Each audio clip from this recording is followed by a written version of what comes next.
Okay, so hi everyone.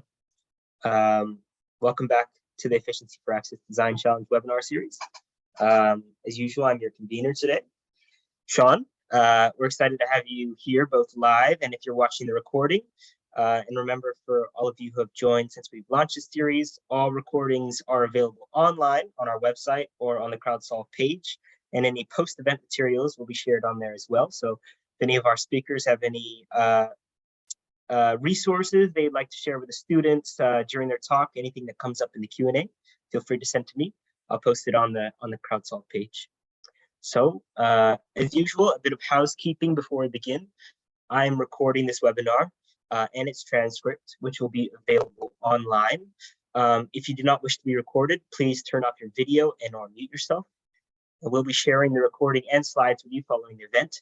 Today, we'll be hearing from two speakers, who I'll introduce to in just a moment. And when they're presenting, please mute yourself to avoid any distractions. However, we'll be having a short Q&A session at the end, and I encourage you to turn both your mic and video on for that. If you do have any questions during the Q&A period, please use the hand raising function at the bottom of the screen, I think, should be in the reacts, and I'll call upon you. Additionally, the chat will be open throughout today's session for you to send either to the whole room or semi-anonymously to me. And I encourage our speakers to participate in that chat as well. So following the event, feel free to engage and discuss with the fellow participants in the related CrowdSolve post, which I think I was speaking to some students the other day. They were curious about where to find that. That's just on the main CrowdSolve page. Head to the forum space, and the event page is just there. So, webinar's agenda is just here. We only have about an hour for today's session. I don't want to take up too much of your time. So I'll be running through these introductions quickly and an overview of an upcoming report, and then we'll go on to our speakers. So without further ado, let me introduce you to our speakers. First, you'll be hearing from me, but that's no surprise. Then we'll be hearing from Ayoola Dominic, who's a pharmacist and graduate of Obafemi Awolowo University. He also graduated from EDHEC Business School, one of the leading business schools in Europe. Ayoola has worked in sales, marketing, and general management with top multinationals, some of which include AstraZeneca, L'Oreal, Robert Walters, and Servier. Ayoola, in his role of Director of Operations at Servier, initiated and led one of the biggest acquisitions in the pharma industry in West Africa, Swifa. He's very passionate about entrepreneurship and small business. He is currently the CEO and co-founder of Koolboks. Ayoola also speaks 3 different languages: English, French, and Yoruba. Then we'll be hearing from Florian Martini. Florian is a project manager in the Research and Innovation Department of Phaesun. During his engineering studies at the University of Aachen and Darmstadt in Germany, Florian specialized in the field of renewable energy. He's been working for Phaesun since 2018, focusing on product development and research activities. In addition to technical development of solar off-grid products, he has also carried out many installations in the field and conducted trainings for technicians and entrepreneurs. So welcome to both of you today. Hope you're excited to hear from both of our speakers today. And you'll have time to speak to them in the Q&A at the end. So I don't want to take up too much time. I am by no means an expert at local assembly, but I thought I would open today's session with a short introduction based on recent findings from an upcoming report from Efficiency for Access, led by our research lead, Richa Goyal. Richa has just moved on to a new role, and so is not able to join us today. So I'm kind of filling her big shoes. Here's our assessment criteria on the challenge. I thought I would start with this to make sure everything is grounded for you throughout today's session, so you know where this kind of sits within the challenge itself. Local assembly can be an important consideration for all 4 themes of the assessment criteria. If implemented, it has the potential to both increase or decrease the production costs of design. Under sustainability, it has the potential to decrease the environmental impact and emissions of the life cycle of your design. by curtailing the impact of shipping materials over long distance. Under social impact, investment in local assembly has the potential to create local jobs and improve local economies. Most importantly, it is a huge consideration for scalability, of course. It's important to look at your supply chain, see what exists in the market. Local assembly included. Local partners and, what does it say? Local partners and associated services, I think just the bottom, is explicitly highlighted in this criteria. However, in many ways, trying to push the localization of your assembly too far can impact the affordability of the product. It might not be a viable option. So maybe I'm getting ahead of myself, so I digress. First off, let me say that local assembly generally refers to the localization of product manufacturing and supply chains, where I think a lot of past participants have faltered is thinking this is an all or nothing approach. Localization does not mean that all parts of your supply chain need to be local to you. I would invite you to look at what parts of your supply chain can be made local and what cannot. See what infrastructure already exists and what you can best take advantage of. So do not assume that parts of your supply chain can be localized without doing research. As I'm sure our speakers can attest to, it's not as simple as declaring we're going fully local assembly. You have to be able to show that this is a viable option too. So now let me take you through some of the key findings from this upcoming efficiency for access report. So you're all getting some early access to this. It's not quite ready for publication. So in terms of why localization, what the need for localization is, manufacturing sector growth is critical to a country's economic progress.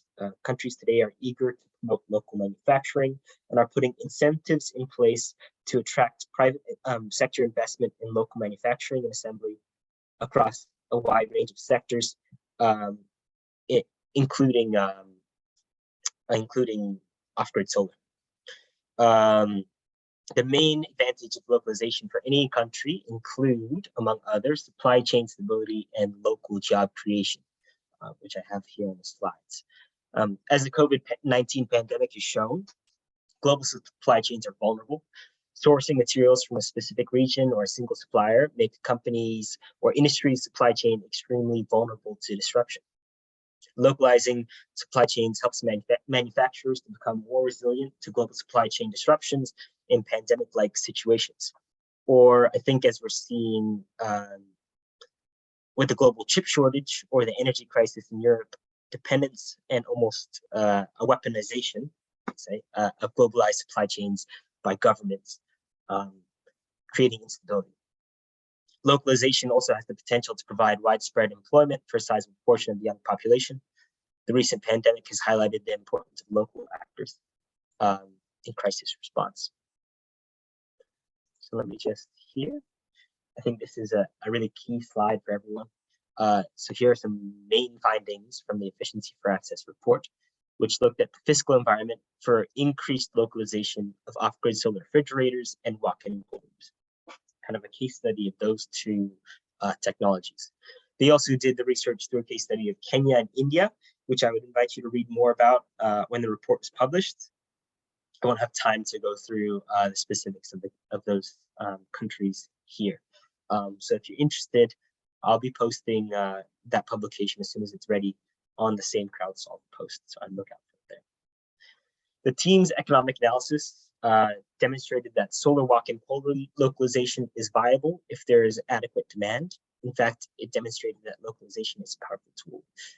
Analysis showed that increasing demand and localization reduces the material costs, making it more economical. Localization reduces the material costs as it results in a reduction of the dependency on imports, eliminating the associated taxes.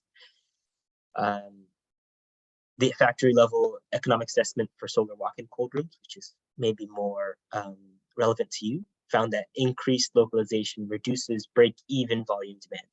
So in other words, the point at which a factory will begin to generate profit. Profits can be achieved at lower sales volume then with increased localization.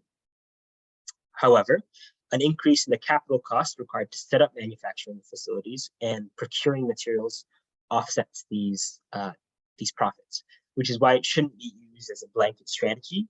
And I know there have been submissions in the past that kind of said that they would start localization in their country when the infrastructure didn't exist, and it would just mean it would require setting up all this infrastructure, which brings in a whole new can of worms. Yeah, so this is an important issue that discourages companies from shifting towards higher localization. So fiscal incentives, such as the provision of capital funds, could thus play a significant role in ensuring local manufacturing and assembly. This is kind of I'd say the key message from this report coming out soon is that this chart of recommendations. So if we want to make local assembly more viable and better for everyone, they have these few recommendations, both fiscal measures and non-fiscal measures. So some of these are for governments, and some of these can be applied to companies. So just pick and choose what you'll be able to influence. But governments have several possible levers to boost local assembly and manufacturing. So these include incentives for local assembly and manufacturing, reservations in national tenders, subsidies and tax exemptions, investments in special economic zones, and skill development initiatives. The availability of these levers vary by country and national governments. Inclination towards the off-grid solar industry determines their readiness to use these levers. Eventually, it will have to be a collaborative effort by governments, industry, donor agencies, and development banks to support the localization of these markets. So these will all be available. I'll be sharing the slides with all of you, so you can look at these in more detail, and then I'll be sharing the report with you. But I just wanted to give you all a quick introduction and a look at this report and what local assembly can do for everyone. But I didn't want to take up too much time. So I will now pass it off to Ayoola, who'll be able to talk you through some real world examples of this. So take it away, Ayoola. If you need anything from me, just shout. And yeah, if anybody has any questions, just send them in chat.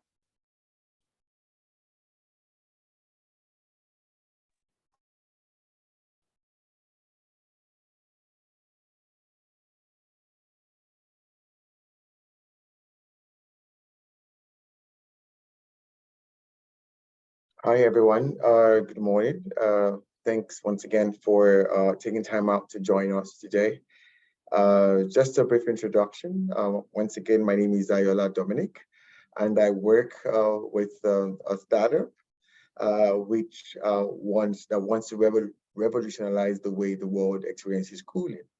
So it's pretty exciting to be on this journey for making sustainable refrigeration affordable and accessible to everyone. And I just thought that for you to appreciate what we're doing, it would be nice to actually show you how we started, because we believe production or local assembling, it's doesn't just happen in a single day. It's the process. And yeah, so we want to show you how we started, how we went from the first product, how we iterated, and how we came about, what we have today, and then the main reasons why we do what we do. So once again, I'm really happy to be here, and yeah, I will take you down the memory lane. Yeah, so this is me before we started. I was the operations manager, I was the finance manager, I was the sales manager, and I was even the delivery manager. So here, you can see me taking the Koolboks right to the delivery station, and you can see car packs to deliver the first set of Koolboks that we did. Yeah, and of course that's the co-founder as well, supply chain manager, only two in the team, so we had to make it work. And you can see a bunch of containers right behind her. Yeah, after picking up the boxes, now we need to deliver. Yeah. And of course, you have the lead R&D, you do everything. You're the R&D, no specific R&D engineer. So you have to do R&D, you have to do supply chain, you have to do stock taking, and you can see some diagrams on the table where we're working on what the Koolboks is going to look like. Next, please. And of course, we're also sales reps. This is what it used to look before when we started, and that was the initial stage. I would show you how we evolved, and of course, this is what our stage looks like now. So you can see the big difference in evolution. But I'll tell you more about that as we go. So yeah, so evolution of Koolboks. As I said, production is all about iteration, listening to the market, understanding what the people want, and then being able to adapt your solutions to suit the needs of the market. A lot of times you have this impression you want to start with something particularly different in your mind, but then the market tells you something entirely different. And then for you to be pretty successful, and the best thing you can do for yourself is actually to solve a real problem. And that's what we're trying to do. So this is how we started in 2017. We evolved to a smaller version, 2018. 2019, it's evolving. Here you have integrated batteries, you have power supply, you have LED bulbs, but then it's more for recreation. Next.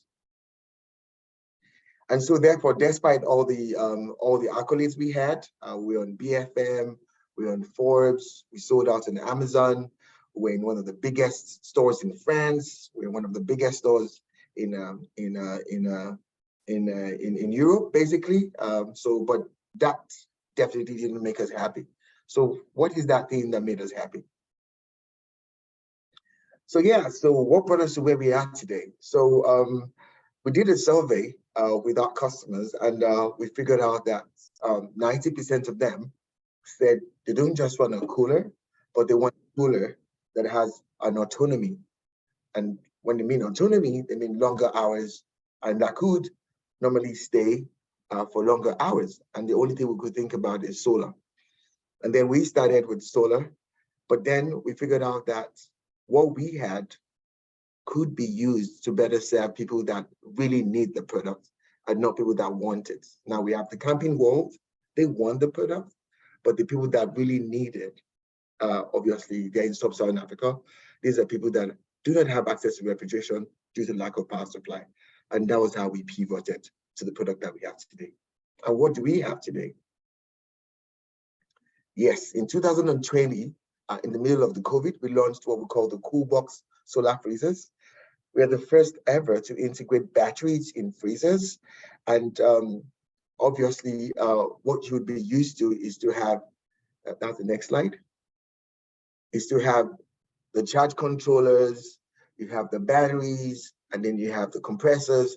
But what Koolboks has done is integrated everything you get to see here into one single compartment, making it extremely compatible, making it extremely reliable, and making it more cost effective.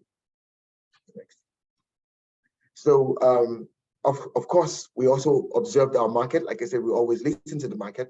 We also integrated a pay-as-you-go technology, because you find out that what is the point in having a product when no one can afford it? Or why do you want to have an innovation when no one can afford it? So to make it more affordable, we integrated a pay-as-you-go technology that makes shop owners, individuals, to be able to pay for their products in monthly, weekly, or daily installments. So when they make payments, they get token, and those tokens are entered into the freezer, and the freezer works for the period of days for which you've paid for.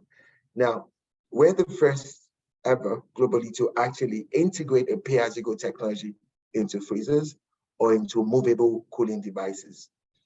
And also, we went further because we understand the challenges our customers do have by also providing LED bulbs and also charging ports for our customers in Africa. Next. So this is a summary of what you have, which is the integrated pay-as-you-go technology, the solar panels, and the freezer. So our business model is pretty straightforward. Direct payments we offer, lease to own, and also cooling as a service. And this is all IoT based, basically. Next. This is one of our customers, our new customer in Sub-Saharan Africa. And you can see what she had to say about it. Ever since I got the Koolboks, my profit margin has increased. Life has been made easy. I pay my monthly installments with ease. So in terms of expectations, what have we done so far? Like I said, we have started with limited quantities in 2020. We moved to 1,000 in 2021. And as our 2022, we've done 3,000 units. We did 3,000 units, which is almost 3 times what we did in 2021. So the whole point here is you can see how we iterated until we got the product market fit. Sorry about that. Until we got the product market fit. And today we sell in over 18 countries. As I said, we're the first to actually integrate in freezers pay-go technology, and also have a compact system where you have the batteries, the solar panels, and even the wheels all integrated in one freezer. Next. So these are all our partners globally that have actually helped us achieve those numbers. So we recently closed our seed funding of $2.5 million. As you can see, we started really small. And the whole idea is to set up a local assembly in Sub-Saharan Africa. We're starting from Nigeria. And the idea is to, like we heard, ensure that we're able to provide more jobs, reduce taxes to make the products more affordable. And of course, for supply chain issues, as we can see, globally, we're having huge supply chain issues. So we are trying to diversify our purchase portfolio. So we can buy from Turkey, we can buy components from China, and we're not restricted to only one particular country. In terms of where we are going next, we're closing another funding of $33 million. And this is more for expansion of our assembly plants in Nigeria. We're hoping to scale up our production capacity by March, so that by the end of the year, we have something substantial. At least we want to have a capacity of minimum about 150 units a day for the Nigerian market. Yeah. Next, please. So as I said earlier, we're only a team of 2, but today we have proper supply chain managers, we have finance managers, we have operation managers, and we have a team of about 105 people, all spread across Sub-Saharan Africa. So thank you very much. I don't know if you have any questions. I'll be more than happy to take them. Thank you, Ayoola. And I think we'll take any questions for Ayoola. Feel free to send them in the chat, anything like that. But we'll take them all in the Q&A portion at the end. So save your questions for then. But thank you, Ayoola. It's good to hear the full story of how someone gets to this point, and kind of what needs to. At what point you are ready to start establishing this local assembly, and when you felt ready for that. I think, yeah, Ayoola and Koolboks have been on a real journey. So prepare your questions for him at the end. I think, yeah, really prod his mind as much as you can. So let me just thank you, Ayoola. Let me move on to Florian, and we'll come back to you at the end for any questions. So Florian. Yeah, hi. You ready to go ahead? Yes, hi everybody. From my side, I'm sitting here in Germany. Yeah, I'm happy to be able to present to you the self-chill approach that we developed with the company Phaesun and solar cooling engineering. And yeah, next slide, please. So yeah, what is self-chill actually? It's a coalition of 3 institutions. It's first Phaesun, that's where I'm coming from. Phaesun is a wholesaler and system integrator for PV off-grid systems. Then there's the University of Hohenheim. So they're doing scientific research for us on the topic of solar cooling and solar cooling engineering, which is a spin-off company of the University of Hohenheim. And they are doing development trainings for solar cooling solutions, and together we have registered the trademark self-chill. So there's a variety of systems that we sell and that we promote. The most typical ones are the medium scale systems, which are the cold room, milk tanks or milk can cooling, and ice makers for ice block production. Our approach is that we have developed the core components, and with those core components, you are able to design and build a variety of different system configurations for solar powered cooling. And the very core component of our systems is the self-chill cooling unit that we have developed. So this is actually basically a compressor and an evaporator blade. So a technology that all of you have in your kitchen and the fridge.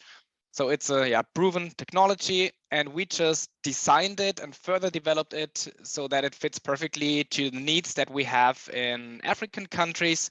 So high ambient temperatures, and you can run it as a direct drive with PV panels. I just listed the advantages, the main advantages of the cooling unit. So you're able to create many different refrigeration systems with this cooling unit.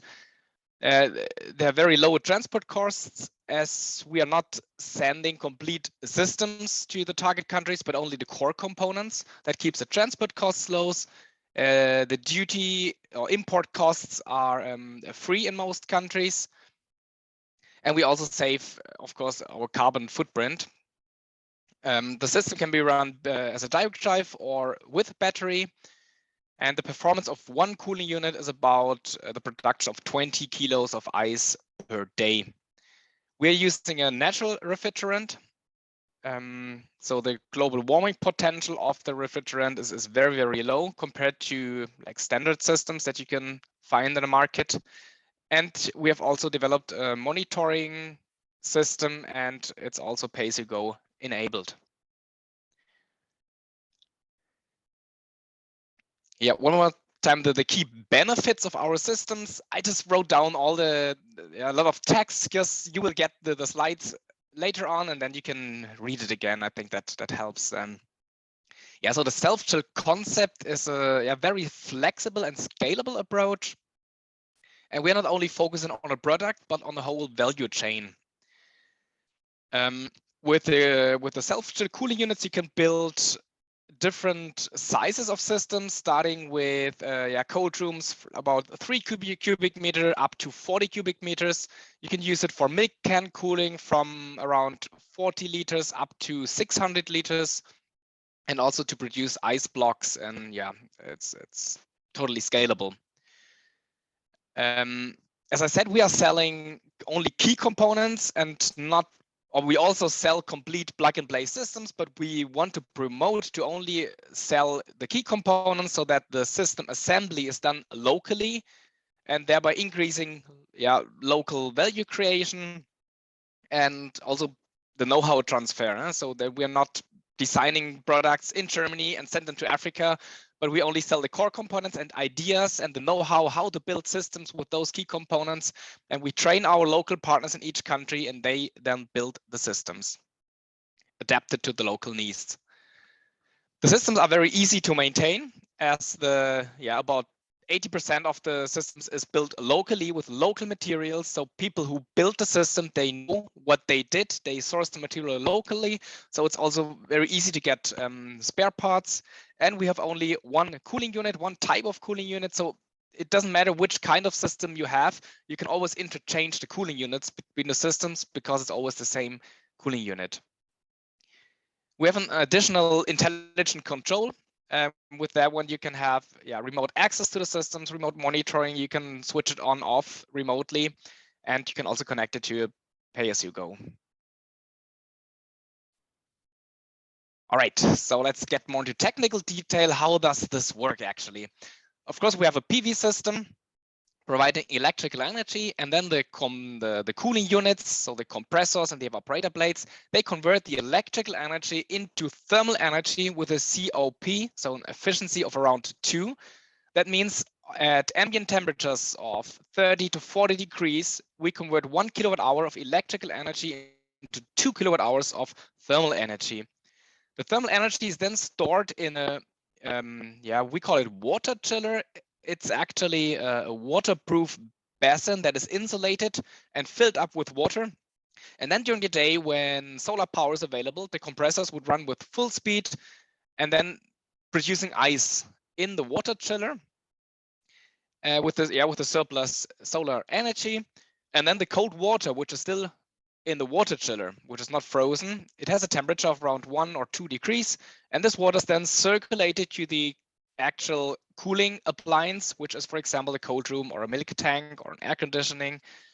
And then, the cold is like extracted to the cold room or the milk tank, and the warm water flows back into the water chiller.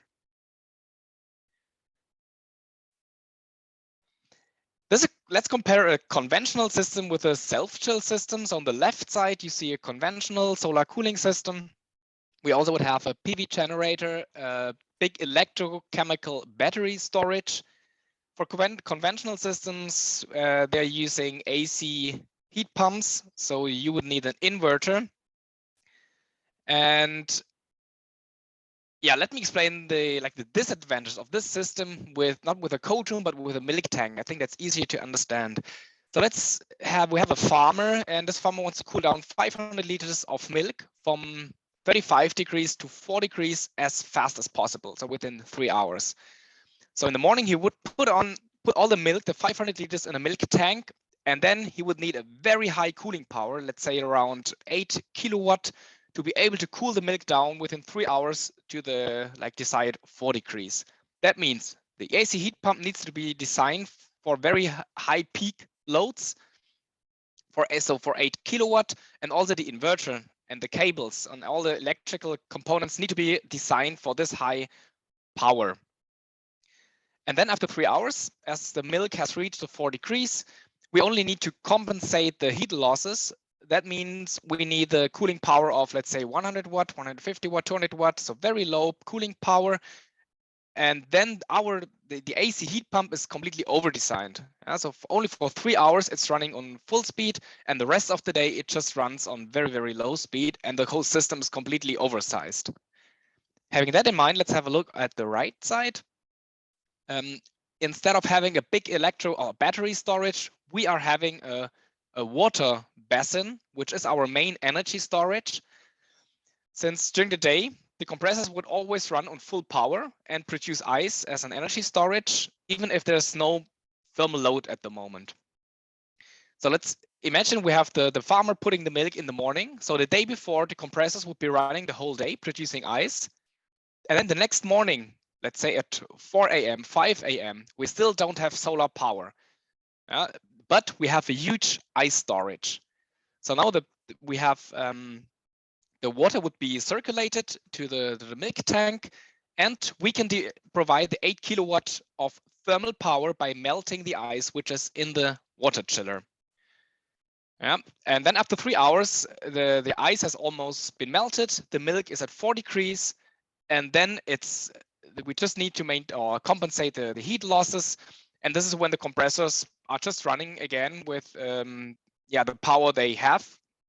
And this will then be already enough to compensate the heat losses. I think you get my point that having the ice, we can deliver peak loads.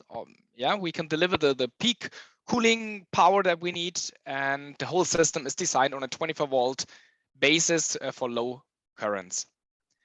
And the system can also be used without batteries. So the compressors would just run during the day producing ice. We always need a small battery storage to be able to circulate the water even at night when there's no sun available. So we're talking about very small batteries that can run the 10-watt DC pump. All right. This is an example of a locally produced water chiller. Like I said, it's actually just, in this case, it's just a plastic box that is waterproof. They wrap an insulation material around it, and then you place the cooling units inside the water chiller. In this case, it's a system with 6 cooling units. So you can see on the right picture, the 6 evaporator blades with the ice around them. It's also possible to start a system configuration with, let's say, 2 cooling units, and with those 2 cooling units, you would be able to cool down around 100 kilos of mangoes per day in a cold room. And let's imagine a farmer starting its business with a cold room. At the beginning, he doesn't want to invest too much into the cold room, so the farmer would start with 2 cooling units, being able to cool down 100 kilos of mangoes. And then after a season, he sees, okay, wow, I get a lot of income by cooling mangoes. I want to cool down a lot more mangoes. So what would the farmer do? Instead of like buying a new cold room that is bigger, he would just add another 2 cooling units to the water chiller. The rest remains completely the same, and thereby the farmer doubles the cooling power. So now he's able to cool down not only 100 but 200 kilos of mangoes. And like that is very easy to later on upscale or even downscale your system by only adding or removing cooling units, and of course adding PV panels or removing PV panels. Okay. This is a screenshot of our remote monitoring. I don't want to go into detail too much here, but yeah, of course we monitor the ambient temperatures, the cold room temperature, the water temperature, also the performance of the cooling units. So you're always able to see if your system is working fine, and you also get alerts if something is wrong. So you can react very quick, and in case of any error, you can do remote analysis and then send the technician and tell him already what's wrong and save costs thereby. Next. Yeah, this is where we are already in the field. So we started in 2018, 19, and yeah, you see that now we're in several countries already. On the left side, you see also in Mali a production line, and they are producing small scale chest freezers actually that are solar powered and battery free. All right, next. So the next slides is just some pictures of locally assembled systems. We can just go quickly through it. So this is a cold room in Mali. They'd used the container. They insulated the container from the inside and built their water chiller that you can see on the right side with wood. So it's a wooden box that is insulated, and then they put a stainless steel basin inside. This is an ice maker. It's also produced using stainless steel plates for the inside, then styrofoam and wood at the outside.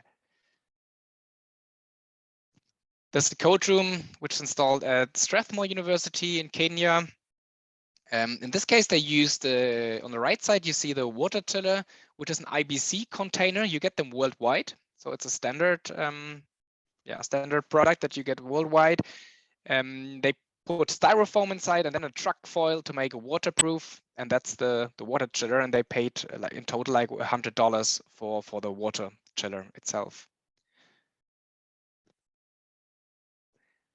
The system is in Lake Victoria in Kenya, producing ice blocks, and it's the same design, so it's also an IBC container insulated with styrofoam, using a truck foil to make it waterproof.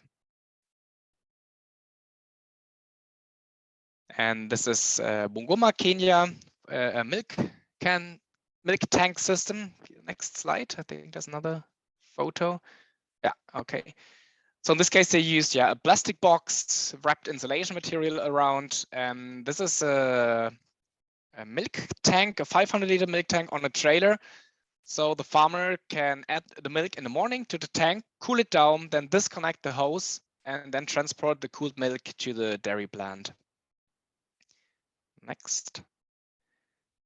2 more. I think there's 2 more pictures. All right. Yeah, this is a herbal farm also in Kenya. And you see design, it's also pretty simple with a plastic box and insulation material around it. And this is Zambia, Lusaka. They used a container, and they are using 1/2 of the container for the cold room and the other half for the water chiller and as a kiosk. So they are selling cool products in this kiosk, and using a container that they converted into a cold room. Next. And this is also a low-cost cold room. They constructed a cold room with sandwich panels, and you see they also wrapped just aluminum around it, and the water chiller on the right side is also built out of an IBC tank. All right, that's it. Thank you. I'm very happy to hear your questions. Yes, thanks, Florian. Okay, great. It's great to see how many different designs you can get through using those the main components, and then encouraging local assembly to kind of come up with their own designs and see what comes out of it. It's really interesting to see it across all those different contexts. We now have Q&A for anyone to ask any questions. So please put anything in the chat, raise your hand. Yep, it's been great to go ahead, Joy. I see your hand is raised. Hi. Hi, Joy.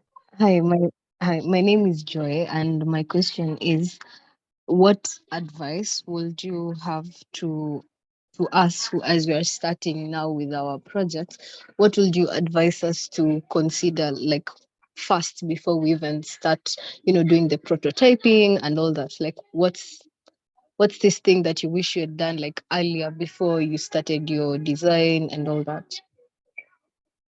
Okay, thanks, Joy. Can I send this to both Florian and Ayoola first to kick us off? Yeah, maybe one sentence from my side. So we experienced that the most important thing is not the technical. Yeah, it's not the technology itself. So it's very easy to develop a technology that is perfectly working in your laboratory or at your home or wherever. But where you get the challenges is when you go into the value chain. Sorry, I'm looking for the English word. So the value chains or the technology is different in each country and even in each region or each city. So you really have to have a look into the region where you want to establish your product, look into the value chains, make interviews with people there, and figure out what is really the need. What do people need? And then you have to find a solution for that specific region or that kind of people that you are serving your technology.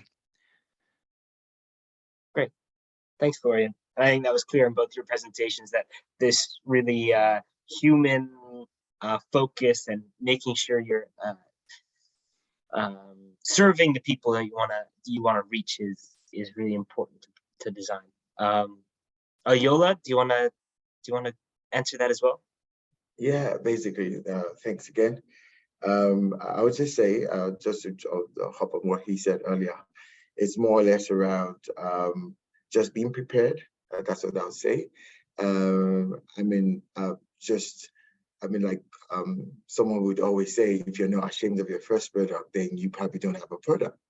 So just get ready to iterate and iterate. A lot of people forget that there was a point in time when we had the iPhone 4, right? So just have it at the back of your mind that, yeah, it's a prototype, but then you always have to keep iterating until you get that product market fit. So just be prepared. Don't be too stuck on your idea that, oh God, this is what I wanted, this is how it should look like. You should be willing to iterate once you have the product out there, be willing to listen, and then iterate as much as you can until you get the final product. Yeah. Thanks, Ayoola. Does that answer your question, Joy? I hope so. Yeah. Yes, okay. it did. Thank you so much. Great. Thank you, Joy. Any other questions, please raise your hand. I'll just go in order as they come up. Or in the chat, check the chat to see if we received anything. In the meantime, I think I had a couple of my own questions. First to Ayoola. I was wondering what encouraged you. I mean, what was the turning point for you to start this local assembly project and try to set up this manufacturing locally? Yeah.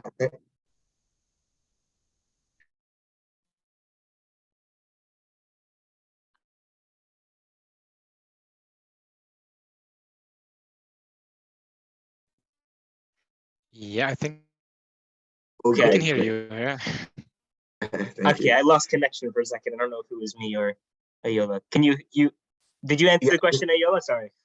Yeah, I think I heard the question, like what informed the local assembly? Yes. Well, what was the turning point? Why did you decide to start working on this project?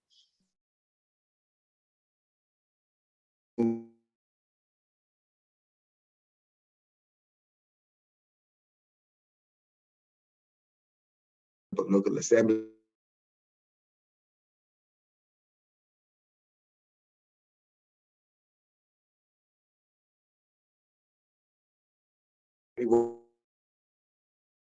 Yeah.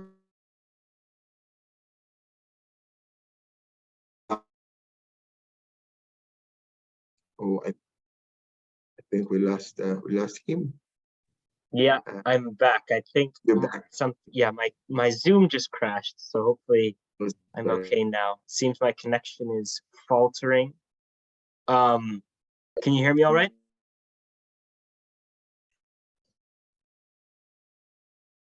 Do I repeat myself again, or? Yes, please. Yes, Ayoola. Sorry. Just for the recording, it wouldn't be caught otherwise. No problem. Yeah. Saying that basically the turning point for us was the fact that one of our main goal and mission is to make refrigeration affordable and accessible to everyone that needs it. And the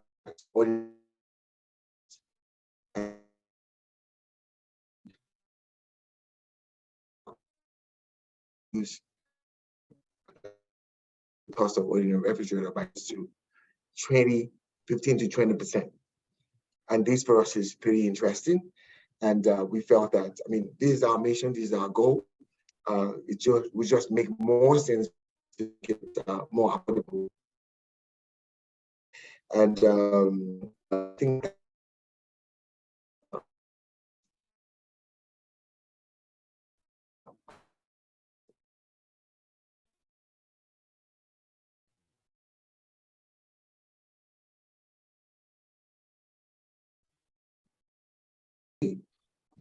I can hear you very good. Yes, sorry. I think it's my connection is dropping in and out. But hopefully that was caught. I got most of that, so thank you, Ayoola. Yeah, trying to make sure it's as affordable and accessible as possible, and trying. I heard that it was it the COVID pandemic that you noticed that the losses were happening? yeah, the COVID gave us the opportunity to see that. I mean, it was very apparent in the COVID that because we started in the middle of the COVID 2020. So, it was just, yeah, and that's just one reason, because you said what was, so that's just one reason. The other reason was, of course, supply chain. Sourced from China. And if we had challenges with production, what that would mean is from China or purchases from China, what that would mean is we will not be able to get refrigerators for the market.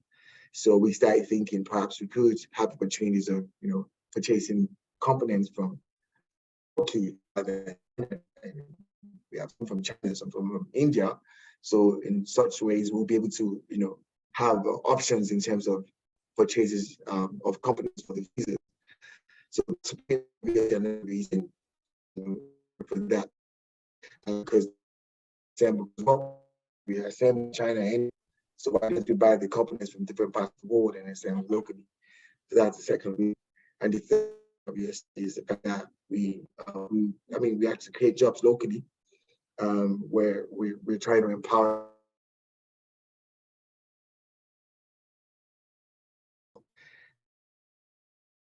Thank you. So common in this environment. I finally caught all of that. I got all three in the end. So thank you for that. But I was dropping out then, so I hope I caught all that. Sorry about this. Hopefully I can keep the Zoom alive for a few more questions if anybody has any. As I don't know if dropping out has impacted anything. Nobody has any questions from the audience or in the chat. Please let me know. but okay. I also had a question from Florian, but now I'm all flustered from our loss of connection that it's drifted out of my mind. But just give me a moment. I wanted to ask about how the local partners are able to reach out to you and find you as a source for these essential components for the refrigeration. I just am conscious of if our students, if they wanted to incorporate anything like what your program is doing, what your company is doing into their own design, how they could find partners like you. Good question.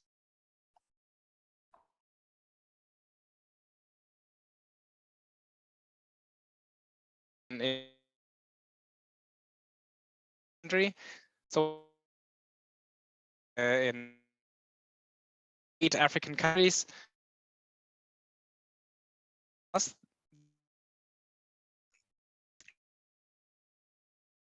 self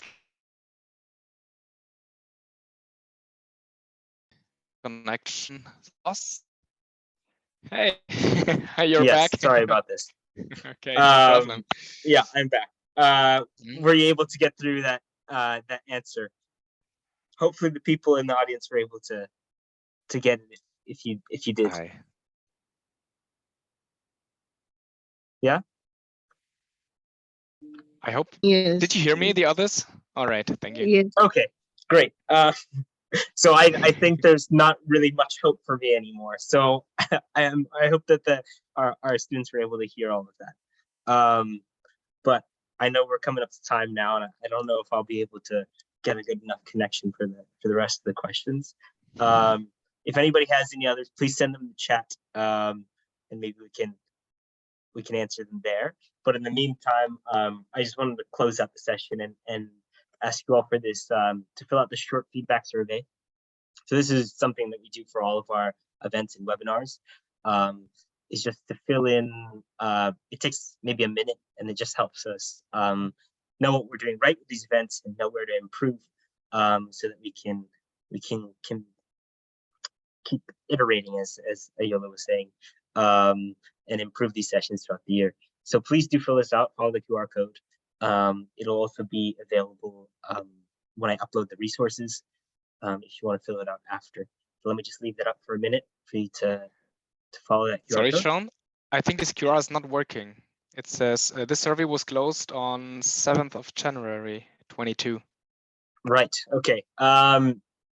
Then this link will be fine, and I'll just put this in the chat. Right in a second. In the meantime, I would just encourage you to sign up for this newsletter. Hopefully, this QR code is working, and I'll get the other link.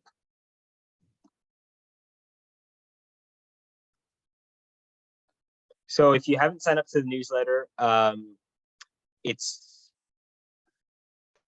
a way for us to share all of the updates around the challenge, as well as some really important sector updates, opportunities that are coming up, big events that are happening. So I'd encourage you to follow that. They now are only done quarterly. I think some people were saying last year that they felt a little overwhelmed with the amount of emails coming through. So now we're getting a big roundup, getting some good stories in there, and hopefully it's quality over quantity.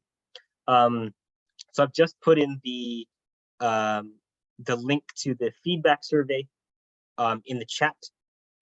And in the meantime, I just want to say thank you. Thank you all for coming today. Thanks for everyone who's able to watch this for the recording. Hopefully my connection was strong enough for you to see everything.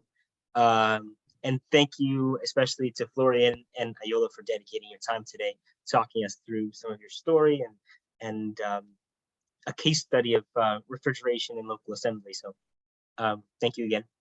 If you have anything you want to share with the students after the fact, let me know. I can put that in the resources. But yeah, thank you all for coming today. Thank you. It was a pleasure. Very Great. much. Thanks, Florian. Thanks, everybody. Thanks. So Okay. So I'll let you all go now. Please fill out that survey in the chat if you can. But I'll see you all, I think, in a couple weeks for our next session. Goodbye.